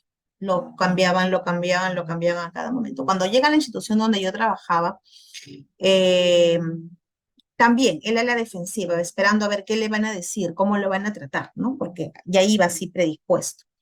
Entonces, tratamos en lo posible con las maestras de actuar de una forma diferente. O sea, él ya venía herido, ¿no? Ya venía con mucha carga. Hablamos con la familia, la mamá también era muy violenta, ¿no? La mamá tiene un negocio, la señora era comerciante, era ambulante, entonces no tenía el tiempo para poder estar con el niño, aparte que tenía otros niños pequeños también. Entonces, él como era el mayor recibía toda la carga, ¿no? Tú eres el mayor, tú encárgate de tu hermano menor. O sea, había toda una situación detrás. Entonces, a veces nosotros nos dejamos llevar o nos guiamos por lo que el niño hace en el colegio, pero no sabemos la experiencia o las situaciones que vive, ¿no? Este niño, miren, fue pasando el tiempo, el año pasado terminó el sexto grado y ¿qué sucedía? Él le tomó mucho cariño a sus profesoras porque empezaron a darles a él oportunidades, ¿no? Cosa que nunca se lo habían dado en otros lados, ¿no? Porque era el malo de la película, era el malcriado. Entonces en el colegio las maestras se comportaron diferente y empezaron a descubrir ciertas cosas que tenía él. Él era un niño muy amable, ¿no? Era un niño muy, muy dadivoso, era un niño que le gustaba ayudar a sus compañeros. Entonces, esas pequeñas cositas, ¿no? Que se fueron descubriendo, eran pequeñas actitudes que aparecían así de la nada, ¿no? Fueron tomadas en cuenta. Y poquito a poquito se iba promoviendo eso, ¿no? Entonces, sorprendía mucho cuando la mamá llegaba al colegio y nos decía, él es un malcriado. Incluso a mí me enseñaba las conversaciones que tenía por WhatsApp con ella, con su mamá, y le decía cosas muy feas. Pero esa conducta nosotros ya no la veíamos en el colegio. En el colegio era, ¿no? Que se llame Matías, ¿no? Matías, ayúdame con tal cosa. Ya Miss corría inmediatamente a ayudar, o sea, siempre dispuesto a colaborar, ¿no? ¿Por qué? Porque se sentía en un ambiente donde se le respetaba, se le quería, se le apreciaba y era considerado, ¿no? No era el mejor alumno, no voy a decir pues que se sacaba 20 en todo, tenía muy bajo rendimiento porque no recibía el apoyo tampoco de la familia, ¿no? Y se esperaba mucho de él. Entonces, como que bueno, terminó el año pasado, recuerdo, miren, él tenía la ilusión, el colegio era primario, ¿no? De que él iba a continuar su secundaria ahí. Y cuando me dijo, no, profesora, yo el otro año voy a seguir en el colegio, yo le explicaba, le digo, no, tú terminas tu primaria y ya te vas a otra institución, ¿no? Y él me miró con una cara de sorpresa, parece que nunca se había percatado de eso, porque él quería seguir en el colegio. O sea, había encontrado un ambiente que para él era lo que necesitaba. O sea, más allá del aprendizaje, que finalmente el aprendizaje yo creo que si hay esa disposición y ese apoyo, poco a poco los chicos se recuperan, pero la educación emocional, ¿no? O sea, el hecho mismo de que los chicos se sientan cómodos, queridos, atendidos, ¿no? Respetados, eso vale mucho, ¿no? Entonces yo sí te sugiero, Vita, que en el caso de tu hermana y en el casito que tú me comentas, hay que averiguar primero qué hay detrás, ¿no? La familia, situaciones que de repente pueden condicionar el comportamiento que el niño está mostrando ahora, ¿no? Entonces, eso primero, ¿no? Y de acuerdo a lo que vaya encontrando, ya se van tomando pues algunas medidas correctivas, ¿no? Y trabajando con la psicóloga del centro. ¿Sí? Muchas gracias, profesora, gracias. Muy bien, Vita. De nada. Listo. Bien. Ajá. Ya está. ¿Cómo hacer para autorregular las emociones en los niños de 4 años? Ya. Algo parecido a lo que le comentaba a Vita también, ¿no? Incluso, miren, los padres somos ejemplo y modelo de conducta acerca de cómo regulamos las emociones. ¿O no? ¿Qué dice? ¿Sí o no? Entonces, hay que trabajar con los padres. Un niño de 4 años no se regula, ¿no? Porque es un niño que a nivel de cerebral, de madurez, no se encuentra todavía en la condición como para poder hacerlo de manera exitosa, ¿no? Entonces, en la casa, lógicamente, pues si ve a una mamá que pierde los papeles muy fácilmente y que después dice, ¿no? ¿Y a quién pues habrá salido este niño? ¿No? Porque esas son las expresiones que escuchamos de los papás muchas veces. Resulta pues que a veces sí, pues es la mamá la que pierde el control, es el papel que grita, el que tira las cosas, ¿no? Y después el niño, ¿qué vamos a esperar, ¿no? Entonces, el trabajo en conjunto con la familia, el docente y el niño, por supuesto, tiene que ir de manera coordinada, ¿sí? Muy bien, listo. Seguimos entonces con algunos puntos más. Bien, dice, despertando la emoción por aprender. Bien, vamos a mencionar aquí algunos aspectos también relevantes, ¿no? Que es importante fomentar en los chicos y sobre todo, como les decía, orientar a nuestros maestros, ¿no? A que tomen en cuenta y lógicamente esto va a favorecer, ¿no? A los estudiantes. Dice, la curiosidad como motor para aprender. ¿Cómo abordar la curiosidad en el aula? ¿No? Muchas veces se piensa, miren, cuando el niño está en inicial, de repente en primer grado, tiene la oportunidad de poder contar con estímulos llamativos, de repente con material diferente. Y cuando los chicos ya están en cuarto, quinto, sexto grado de primaria, nos olvidamos de eso. ¿Por qué? No debería ser así, ¿no? Tanto los niños de primaria como los chicos de secundaria necesitan, ¿no? Necesitan de repente estrategias, materiales diferentes, ¿no? Para ayudarlos precisamente a que puedan ellos utilizar esa curiosidad por descubrir y aprender. Y lógicamente el aprendizaje va a ser más significativo y las clases van a ser mucho más motivadoras, ¿no? Entonces eso ayuda a que el estudiante permanezca en aula, ¿no? Participe de pronto, ¿no? Entonces eso también es necesario tener en cuenta, ¿no? La curiosidad permite precisamente que el niño explore, ¿no? Investigue y lógicamente aprenda. Entonces, aquí, por ejemplo, el maestro tiene la obligación, ¿sí? Para poder diseñar clases, pues, distintas, ¿no? Distintas, innovadoras, llamativas. Ahora, la metodología de trabajo o el método de trabajo ha cambiado mucho, ¿no? Ahora se incorpora dentro de las sesiones lo que es la metacognición, ¿no? Antes no se hablaba de metacognición. Y a los chicos muchas veces les cuesta responder la pregunta, ¿qué aprendí? ¿Para qué me servirá lo que aprendí? ¿Cómo puedo aplicar estos aprendizajes en mi vida diaria? O sea, ese proceso, ¿no? A algunos les cuesta, pero ya se está introduciendo, ya se viene trabajando dentro de las sesiones de aprendizaje, ¿no? Entonces, hay todo un diseño, la clase no es por hacerlo, ¿cierto? Hay una motivación de inicio, no hay un desarrollo, hay un cierre, hay una metacognición. Entonces, todo ese diseño de sesión los maestros lo hacen. Ahora, dentro de esos diseños de sesión, pues tienen que ir incorporando elementos llamativos en sus clases, ¿no? Bueno, ahora utilizamos muchísimo lo que son los videos. Antes de repente no, pero bueno, después de la pandemia los videos se han vuelto nuestros aliados, ¿cierto? Pero de repente ya no en demasía, porque hay otras estrategias, otras formas de poder trabajar, ¿no? Con material concreto, por ejemplo. Se cree mucho que el niño de primaria no necesita eso, sí lo necesita, ¿no? Material concreto, ¿no? Hojitas de colores, papelotes, plastilina, un niño de sexto grado con plastilina, ¿no? Que no nos llame la atención, ¿no? Para armar sus maquetas, ¿no? El aprendizaje es mucho más vivencial, entonces eso, por ejemplo, se tiene que considerar para poder generar estas clases llamativas, ¿no? Que los chicos necesitan.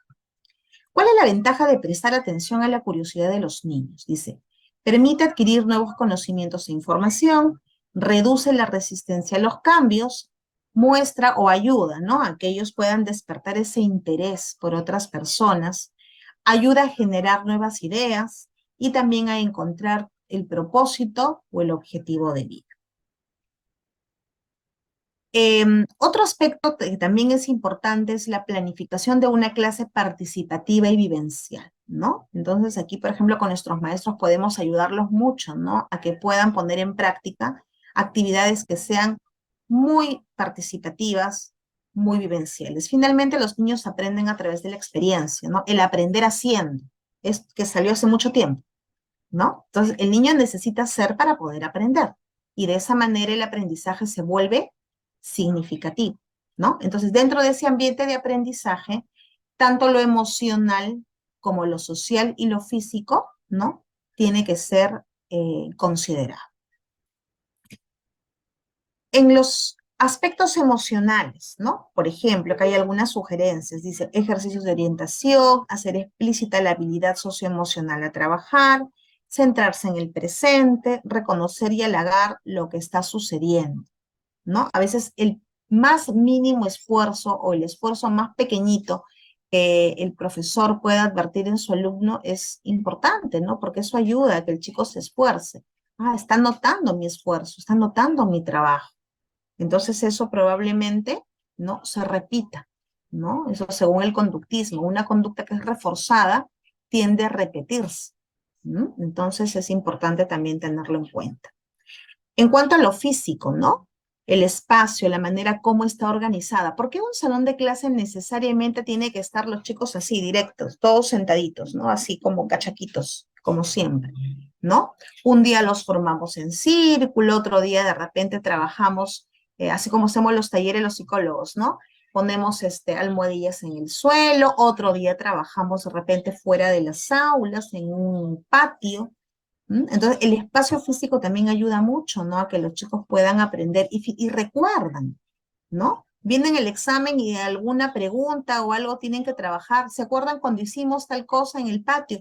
¡Ay, verdad! ¿No? Claro, eso fue listo, ya está, ¿no? Entonces, el espacio físico es importante manejarlo también, ¿no? Y rotarlo, no necesariamente todo el año escolar el chico se le va a pasar sentado en su mismo lugar, ¿no?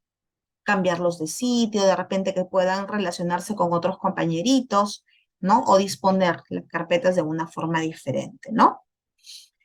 En cuanto a lo social, hablamos acerca de las expectativas, ¿no? Tener en cuenta los acuerdos de convivencia, los incentivos, ¿no? Actos reparadores, dice, para brindar oportunidades de cumplir los acuerdos, ¿sí? A veces los chicos pueden cometer alguna falta, se les hace ver, ¿no? Aquello que hicieron, para que reflexionen, ¿no? Y puedan generar también un cambio de actitud y hacer un seguimiento. La metacognición también ya lo estábamos mencionando, ¿no? Acá tenemos la escalera de la metacognición, que son, digamos, estos elementos vienen incorporando, ¿no?, en las sesiones de aprendizaje, con las famosas preguntas, ¿no? ¿Qué he aprendido? Lo que habíamos mencionado hace un momento. ¿Cómo lo he aprendido? Prestando atención, ¿no? Estando atento, participando de manera activa. O sea, ¿en qué ayuda la metacognición? ¿No? Ayuda a que el niño tome conciencia acerca de su propio aprendizaje, ¿no? Y sepa que aquello que aprendió lo va a poder utilizar en su vida diaria, ¿no? O sea, ¿para qué me va a servir todo esto que estoy haciendo? Ah, te va a servir para esto, listo. Entonces los chicos toman conciencia acerca de su aprendizaje, ¿no? Y esa retroalimentación que es tan importante también, ¿no? ¿Para qué me ha servido y en qué otras ocasiones lo puedo utilizar, ¿no? ¿Cómo llevar a cabo en el aula?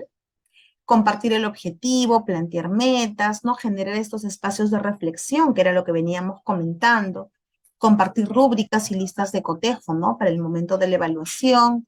Hacer trabajos diferenciados. Explorar los famosos conocimientos previos, ¿no? Para que el niño pueda unirlos a los aprendizajes posteriores, ¿no?, o a los nuevos aprendizajes, ¿cierto? La autoevaluación. En este punto también es importante que los niños aprendan, ¿no? Si están reflexionando acerca de su aprendizaje, pueden ir reflexionando también acerca de cuánto han aprendido, ¿no? Y si esto que están aprendiendo les va a servir, ¿no? ¿Mi actitud ha sido la correcta durante la clase? ¿No? ¿He prestado la atención suficiente como para poder, digamos, aprovechar al máximo mi clase? ¿No? Retroalimentación, gira y discute, evaluación entre compañeros. Miren, aquí en este punto me detengo un poquito porque me pongo a pensar o recuerdo mucho, la evaluación, miren, generalmente es del profesor hacia el alumno. La autoevaluación es aquello que entiendo que recién se viene llevando a cabo, pero la coevaluación es algo que muchas veces no se practica, ¿no? Entonces el niño no es consciente acerca del desempeño de su compañero. Entonces, para mí, por ejemplo, yo como maestra, como docente en la universidad, a los chicos cuando hacemos los trabajos grupales o los trabajos de equipo de ciclo, ¿no? Al final hay una coevaluación que va a afectar la calificación de los compañeros. Pero para ello, desde el primer día de clase trato de que ellos sean conscientes acerca de su responsabilidad dentro del equipo, por ejemplo. Esa es una. Y si va a haber esta coevaluación, entonces eso va a permitir que entre todos ellos estén como que presionando un poquito para poder generar compromiso de trabajo, ¿no? Porque sabe que al final la evaluación no solamente va a ser del docente, ¿no? Sino también es la evaluación de los compañeros. Entonces, a algunos sí les ha costado mucho, ¿no? Y es más, me discutían, pero profesora, ¿por qué? Y yo les explicaba lo que les estoy comentando a ustedes, ¿no? Luego nos estamos formando para psicólogos y bueno, y todo el discurso que seguramente ustedes podrán adivinar, ¿no? Entonces, la parte de la coevaluación también, ¿no? Nos ayuda a generar compromiso, ¿no? Y sobre todo, también el hecho de ser, ¿cómo se diría? Objetivos, ¿no? Objetivos y justos también, ¿no? Brindar opciones y contar con ambientes de aprendizaje positivos, ¿no? Hoy estoy retrocediendo. Bien, en cuanto a la motivación, creo que ustedes sí todos conocemos, ¿no? Mucho acerca de motivación. La motivación intrínseca, la motivación extrínseca. El ambiente de clase no tiene que ser, ya veníamos conversando de esto, ¿no? Muy motivador, tiene que llamar la atención, la actitud del maestro, ¿no? La recompensa, pero no me refiero a la recompensa material necesariamente, sino un aplauso, una palmadita, un estar muy bien, de repente un incentivo pues en su calificación, ¿no? Todo eso forma parte de la motivación extrínseca, ¿no? Que bueno, en el caso de los chicos lo buscan, lo necesitan, lo merecen, pero la motivación intrínseca finalmente es aquella que va a permanecer durante más tiempo, ¿no? Esa situación que me impulsa, ¿no? A seguir conectado de repente acá a la sesión, conectado a mi clase, realizando mis actividades, ¿no? Entonces también la motivación escolar es muy, muy importante, ¿no? Fusión del juego y aprendizaje. A través de la activación, dice, del juego se libera la dopamina, otro neurotransmisor, ¿no? Que promueve la motivación y permite que demos paso a la acción, ¿no? De igual manera, ayuda a dirigir y regular la atención hacia estímulos externos, lo que beneficia notablemente el aprendizaje, ¿no? Entonces, el juego y el aprendizaje es necesario que vayan de la mano. También fomenta, promueve el aprendizaje significativo. También se puede atender de manera más fácil a la diversidad, dice, que se presenta en el aula. Esto se debe a la variedad de roles que puede tomar cada uno de los alumnos durante el juego. Asimismo, convierte al alumno en un protagonista activo de su aprendizaje, ¿no? Entre las principales ventajas del juego tenemos que es una actividad placentera para los niños y lógicamente esto cautiva su atención, ¿no? Incentiva la curiosidad y la creatividad, genera autoconfianza, se usa como instrumento de expresión emocional, ¿no? El niño libera todas sus emociones cuando se encuentra en una situación lúdica, ¿no? Estimula el desarrollo social, físico y cognitivo y favorece la socialización. La creatividad en el aula también, ¿sí? Dice aquí, cuando fomentamos esta capacidad tenemos la posibilidad de reinterpretar algo para alcanzar un objetivo o encontrar la solución a un problema. La creatividad permite la integración, ¿no?, de la misma en las diferentes tareas diarias. Suministrar la oportunidad que facilite la elección propia, exploración e imaginación. Fomentar entornos de aprendizaje creativos, ¿no? Entonces es muy importante también tener en cuenta, ¿no?, que el hecho de generar o de promover la creatividad en el aula va a ayudar a que los chicos aprendan más y mejor, ¿no? Las actividades físicas como son fundamentales también, ¿no? Son estrategias de la neuroeducación en el aula. Decimos, los chicos necesitan emoción, pero el cerebro también necesita moverse para poder aprender.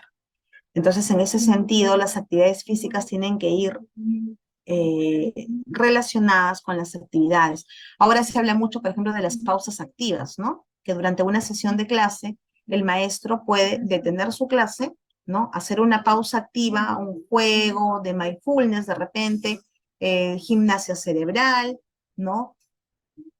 Algo que inclusive nosotros podemos darles algunos tips, ¿no? Para que ellos puedan aplicar dentro del aula, ¿no? Cosa que el niño pues no se queda toda esa jornada escolar solamente sentado, escribiendo. ¿Quién no se aburre así?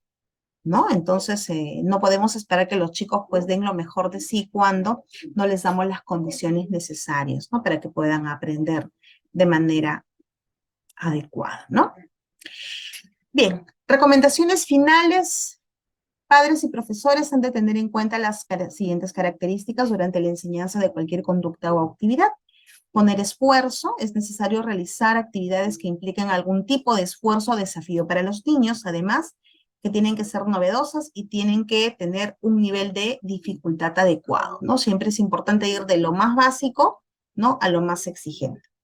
Pensar con cuidado antes de actuar, es importante enseñarles a reflexionar a los chicos sobre lo que van a hacer, ya que esto potenciará las conexiones neurales. Descansar a tiempo, bueno, esto es súper importante, ¿no? El descanso es el momento adecuado que va a permitir consolidar la información en el cerebro y por ende mantener estas conexiones cerebrales. A veces los chicos duermen muy pocas horas o incluso nosotros mismos, ¿no? De repente por la cantidad de actividades que podemos tener. Pero es recomendable, ¿no?, por lo menos descansar de 6 a 8 horas, ¿no?, para evitar el Alzheimer. Guiar a través del ejemplo, ¿no? Y es lo que veníamos comentando hace rato. Qué importante es contar con el apoyo de la familia, ¿no? Tener modelos adecuados de comportamiento. Los chicos imitan, los chicos aprenden, ¿no? Aprenden en base a los modelos que tienen más cerca. Y aquellos que les son más significativos definitivamente son los papás, ¿no? Son a quienes tienen ellos ahí a su lado. Entonces, como dice, ¿no? Aquí toman protagonismo las neuronas espejo, ¿no? Al hablar de neurociencia. Entonces hay que cuidar mucho dentro de nuestras escuelas de padres, tratar de promover, ¿no?, los estilos de crianza adecuados de nuestros hijos. Muy bien.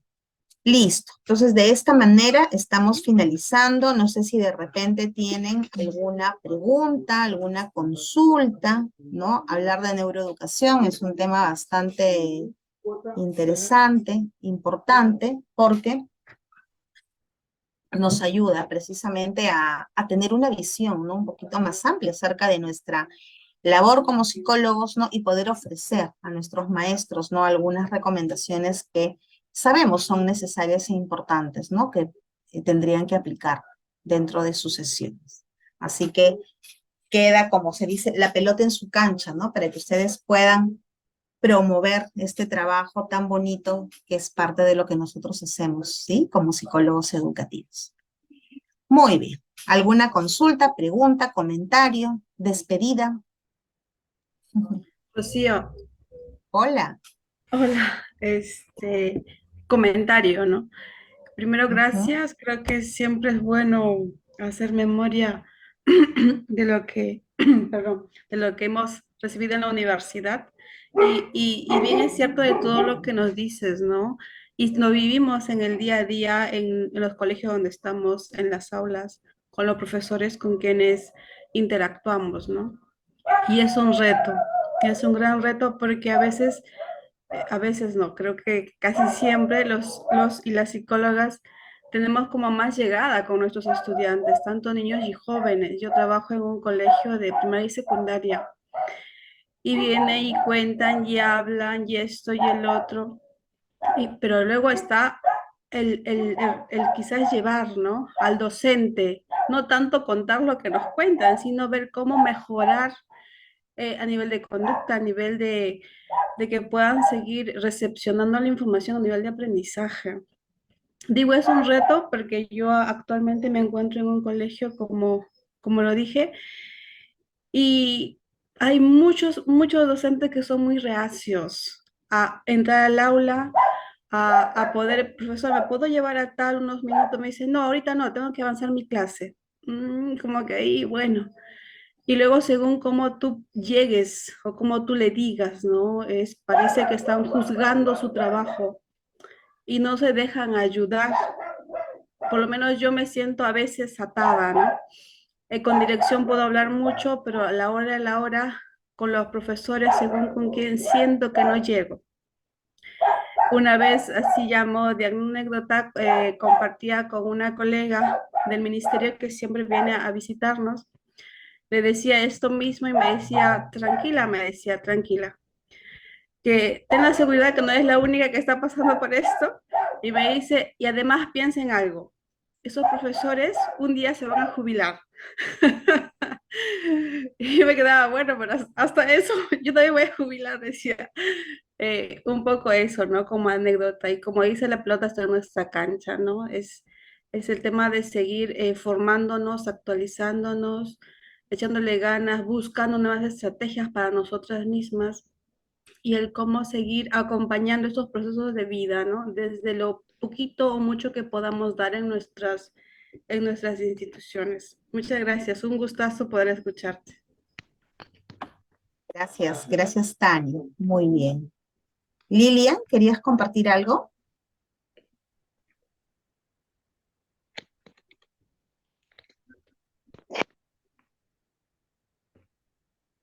Hola, profe, buenas noches. Hola, ¿qué tal? Sí, Interesante el tema de hoy, también para aplicar en nuestro día a día en las aulas. Es muy interesante y mucho gusto. muy bien, muchas gracias, Lilian. Bien, gracias a todos. Sí, efectivamente, tomando las últimas palabras de lo que comentaba Tania, ¿no? Yo creo que todos hemos experimentado y todavía seguiremos experimentando esa sensación de quizá de impotencia por no lograr todo lo que quisiéramos, ¿no? Con los chicos, con los profesores. Sí, a veces nos deja una desazón por ahí, un mal sabor cuando las cosas no son como se supone tendrían que ser, ¿no? Pero como bien lo comentas, Tania, ¿no? Es importante que nosotros podamos contribuir, así sea un poquito, ¿no? Pero vamos haciendo, la cosa es hacer la diferencia, ¿no? De repente los cambios no van a ser así abrumadores, inmediatos o a gran escala como se espera, pero yo creo que Somos ahora muchos más psicólogos, ¿no? Que podemos ir haciendo fuerza y causa común frente a las necesidades que los estudiantes tienen, ¿no? E ir aportando de manera significativa en nuestros colegios. Bien, terminamos contigo, Jacqueline. ¿Te escuchamos? Sí, hola, no sé si me escuchan. Doctora, buenas noches. ¿Cómo estás? ¿Qué Disculpe, tal? Te tengo una escucho. pregunta. Dime. Hay un niño de 8 años donde en casa son muy autoritarios, o sea, tiene un papá un tanto, se podría decir, manipulador. Y yo quisiera con ese niño hacerlo ver, ¿no? O sea, desarrollar su autoestima, ayudarlo que él sepa que tiene derecho a ser feliz, ¿no? Y realmente no sé cómo podría ser porque es muy diferente en el hogar y muy diferente en clases, ¿no? O sea, si es que no se vive con el niño. Esa es mi pregunta. ¿Cómo podría yo aportar, aportar con él? ¿No? Gracias. Muy bien, a ver, Jacqueline, para ir terminando contigo, bueno, sí, hay muchas situaciones cuando nosotros hemos tenido niños a cargo, alumnos o de cualquier nivel, hemos encontrado mucha resistencia de parte de la familia, ¿no? Entonces, como decimos, ¿no? Yo le decía a mis maestras, ellas a veces también me comentaban de ciertas situaciones, ¿no? ¿Qué hacer? ¿Qué hacer? Porque no se tiene el apoyo de la mamá, el papá es ausente. Bueno, ¿qué nos queda, no? Lo que nos queda es trabajar con el niño, fortalecer al niño o al adolescente. Entonces, nosotros ahora conocemos y tenemos y contamos con mucha información, ¿no? Ahora se habla de la resiliencia, por ejemplo, ¿no? Del empoderamiento, en fin, tantas cosas que han ido saliendo, pero que sabemos que son necesarias para que los chicos puedan, no solamente ellos, nosotros también, ¿no? Poder desarrollarlos de la mejor manera. Entonces, tendrías tú que empezar a trabajar con él. Si no cuentas con el apoyo de la familia, trabajar con él a través de actividades lúdicas. Primero, de repente, empezar a ayudarlo a que reconozca, ¿no? De repente, pues, las habilidades que él tiene, ¿para qué soy bueno? ¿No? ¿Para qué soy bueno? Entonces, esa es una pregunta bien media difícil, quizá de contestar para algunos, ¿no? Yo recuerdo mucho cuando hablaba con los chicos, hacíamos los talleres y empezábamos por preguntas así, eh, empezaban ellos a decir, o cómo soy, ¿no? Empezaban por las cosas negativas, ¿no? Ah, yo soy malcriado, ya. Pero toda esa información provenía no de lo que ellos realmente pensaban, sino eran las famosas etiquetas que los adultos, ¿no? Se encargaban de irles colocando, ¿no? Entonces, vamos generando y los chicos van construyendo un autoconcepto negativo. Acuérdense que la autoestima tiene 3 componentes. Hablamos de un componente cognitivo, que es el autoconcepto, ¿sí? La idea que tengo acerca de quién soy. Eso es quizá lo más complicado de desterrar de la mente de un niño que quizá en su vida ha recibido comentarios negativos del papá, de la mamá, de aquellos que se supone que lo deben proteger, ¿no? El componente afectivo, ¿no? Que ya es el juicio de valor y la conducta o el componente conductual, es decir, todo lo que la persona hace para poder dar a demostrar su autoestima, si es alta, baja, bueno, las experiencias en sí, ¿no? Entonces, hay que trabajar mucho primero lo que es el autoconcepto, ¿no? Hay que tratar de moldearlo, de ayudarlo a que ahí vaya descubriendo de a poquitos, ¿no? O de repente irle poniendo retos y finalmente él no es capaz de reconocer. Vamos poniéndole algunas actividades que le permitan a él que compruebe que aquello que está haciendo sí lo puede hacer y recobrar ese sentido de competencia, ¿no? O sea, yo soy competente, yo puedo hacer esto, ¿no? Yo puedo aprender, yo puedo hacer bravo, ¿no? Entonces, como es un niño pequeño, tiene 8 años, podemos tener de repente más oportunidades, ¿no? De poder ayudarlo, a diferencia de repente de un adolescente, de una persona más grande, ¿no? Las cosas son distintas. En cambio, los niños todavía están en una etapa en la cual los podemos moldear, ¿no? Entonces, vamos empezando por ahí. Y de a pocos también, lo que le decía a Vita hace un rato, ¿no? Irnos poquito a poquito jalando a la familia, ¿no? Y hacerla participar, porque finalmente el niño es con ellos, con quien vive, no contigo, no con su maestra, por más buena intención que tenga, ¿no? Entonces aquí la cosa es también ir de a poquitos, ir sensibilizando y educando a los padres, ¿no? Para que puedan ellos también contribuir, ¿no? De una manera significativo, ¿no? Eso más que todo. ¿Sí, Jacqueline? Bien. Listo. Les agradezco mucho entonces que se hayan conectado el día de hoy. Les agradezco también, sí, por sus participaciones, por sus bonitos comentarios. Y Dios mediante, nos estaremos viendo de repente en otra reunión. ¿Sí? Muy bien. Gracias. Buenas noches con todos. Que les vaya bonito. Hasta Muchas luego. gracias. Dios le bendiga. Gracias. Gracias, buenas noches. Gracias, gracias. Igualmente. Muchísimas gracias. Hasta pronto.